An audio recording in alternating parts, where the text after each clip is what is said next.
Hello મિત્રો, ફરી લઈને આવી ગઈ છું એક નવી રેસીપી મારા ગુજ્જુસ કિચનમાં. તો આજે મેં બનાવ્યું છે કઢી ગાંઠિયાનું શાક, પાળેલા ગાંઠિયાનું શાક બી કહી શકો તમે.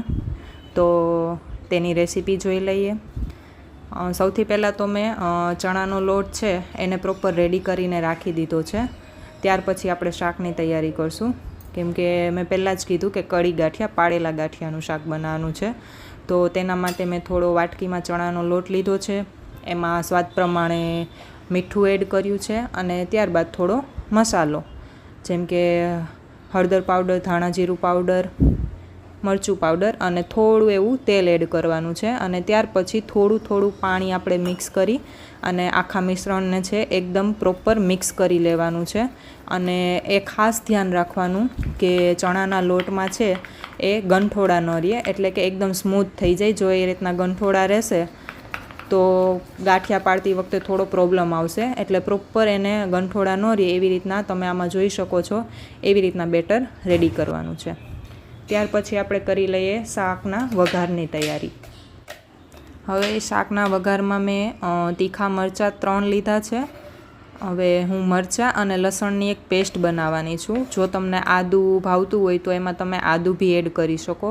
લસણ, મરચાં અને આદું એ ત્રણેયને મિક્સ કરીને એક પેસ્ટ બનાવી શકો. પણ મેં અહીં ખાલી લીલા મરચાં અને થોડું લસણ જ એડ કર્યું છે.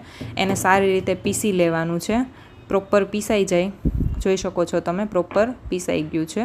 હવે ત્યાર પછી આપણે કરશું શાકમાં જે ગ્રેવી માટે બનાવવાનું છે ટમેટું અને ડુંગળી, એને સારી રીતે ઝીણું ચોપ કરી લેવાનું છે. અને લીમડો છે એ બી હું કટ કરીને નાખું છું, કેમ કે નોર્મલી બધાય શાકના વઘારમાં લીમડાનો ટેસ્ટ વધુ આવતો હોય છે. અને જ્યારે જમવા બેસીએ ત્યારે આપણે લીમડાને સાઈડમાં કરી નાખીએ છીએ, એટલે કટ કરીને નાખીએ તો લીમડો સાઈડમાં ન થાય અને ખવાઈ જાય. હવે શાકનો વઘાર કરી લઈશું. પેનમાં પ્રોપર તેલ છે આવી ગયું છે, તો તેમાં થોડું જીરું અને હિંગ એડ કરી દઈશું.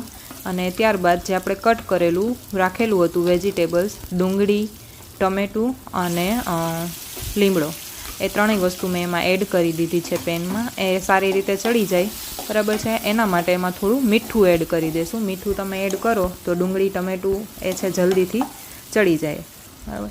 મીઠું એડ કર્યા પછી એમાં હું લસણ અને મરચાંની પેસ્ટ એડ કરીશ, જેના લીધે લસણ પણ પ્રોપર પાકી જાય અને એ પોતાનો ફ્લેવર છોડી દે. અને મરચાં મેં તીખા મરચાં લીધા છે, તો એના લીધે થોડી સ્પાઇસીનેસ આવી જાય. કોરું મરચું પાવડર તો આપણે એડ કરતા જ હોય, પણ આ મરચાંનો ટેસ્ટ છે એ શાકમાં વધારે આવતો હોય છે.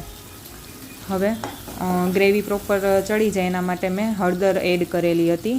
આપણું ડુંગળીને ટમેટું બરાબર પાકી ગયું છે.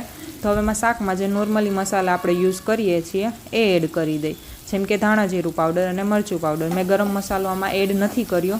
જો તમને પસંદ હોય તો તમે ગરમ મસાલો બી એડ કરી શકો, એનાથી બી થોડું સ્પાઇસી થાય શાક. અને આપણી ગ્રેવી છે એ પ્રોપર પાકી જાય અને મસાલા બધા બળી ન જાય, એના માટે થોડું પાણી એડ કરી અને મેં ગ્રેવીને ચડવા માટે રાખી દીધી છે. પ્રોપર ગ્રેવી ચડી જાય, એમાંથી તેલ છૂટું પડી જાય, પાણી બળી જાય, ત્યાર પછી એમાં પ્રોપર જે શાકમાં જેટલું આપણે પાણી જરૂરી હોય એટલું પાણી નાખીને એને ઢાંકીને રાખી દેવાનું, અથવા એમને એમ રાખી દેવાનું. પાણી ઉકળે ત્યાર પછી આપણે એમાં ગાંઠિયા પાડવાના છે, નહીંતર શું થાય કે બધું મિક્સ થઈ જશે. એટલે પાણી પ્રોપર ગરમ હોવું જોઈએ, જેના લીધે આપણે જે ગાંઠિયા પાડીએ એ એકદમ છૂટા રહીએ, નહીંતર લોટ બધો અંદર ભેગો થઈ જાય.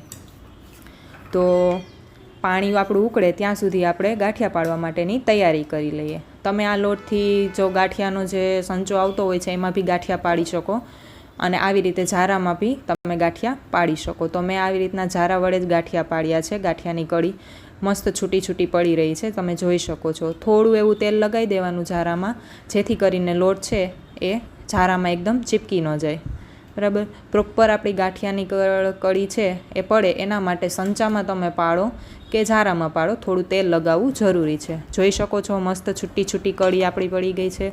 થોડી વાર માટે શાકને ઢાંકીને મૂકી દેવાનું, જેથી કરીને પ્રોપર ગાંઠિયા છે એ ચડી જાય, નહીંતર કાચા લોટ જેવું લાગે. આપણું શાક એકદમ થઈ ગયું છે રેડી. જો તમને રેસીપી ગમે તો એક વખત ઘરે જરૂરથી ટ્રાય કરજો. એકદમ ઇઝી રેસીપી છે.